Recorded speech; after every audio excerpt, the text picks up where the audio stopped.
Pendant la guerre, le Congrès s'amuse, disait-on en 1815. Telle est l'évocation historique que l'on pourrait lancer au visage des membres du Conseil, dont l'indécent document de synthèse ne mentionne le mot Irak qu'à partir de la 31e des 36 pages qui composent les conclusions de la présidence.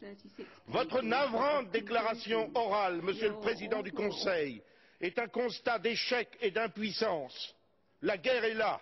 Événement considérable, majeur, dont les membres de l'Union, la Grande-Bretagne en tête, sont directement responsables. Nous n'y pouvons rien, dites-vous, parlons d'autre chose.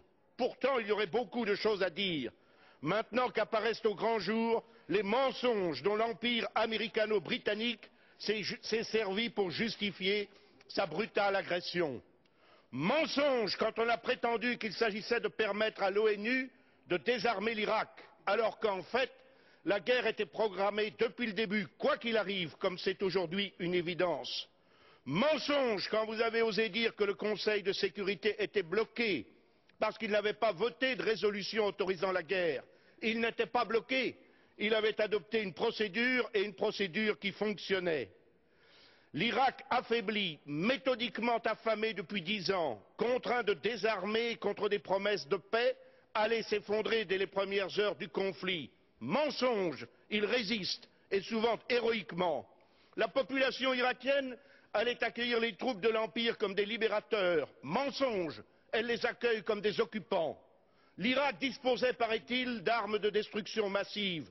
Tout a été dit à ce sujet, des bobards les plus sinistres aux plus ridicules, comme ceux de Tony Blair qui s'est déshonoré le 5 février en présentant un rapport justifiant l'agression, dont 11 pages sur 19 émanaient d'un mémoire d'étudiant datant d'une dizaine d'années. À ce jour, les seules armes de destruction massive sont celles des milliers de bombes et de missiles sophistiqués de l'Empire anglo-saxon qui écrasent les villes irakiennes. Comme juriste, je constate la cynique violation de toutes les règles de droit que les Anglo-Américains eux-mêmes avaient mises en place pour prévenir les guerres. Comme Européen, je déplore les haines, hélas justifiées, que les bombes de l'Empire accumulent contre le monde occidental. Comme chrétien, je suis horrifié qu'une telle guerre, qui ne remplit aucune des conditions de justice, puisse se faire au nom de Dieu. J'appelle un chat, Tony Blair un meurtrier mondain, et quant à George Bush, qu'il cesse d'invoquer Dieu, ou qu'il le prie seulement, que le sang des Irakiens innocents ne retombe pas sur le peuple américain.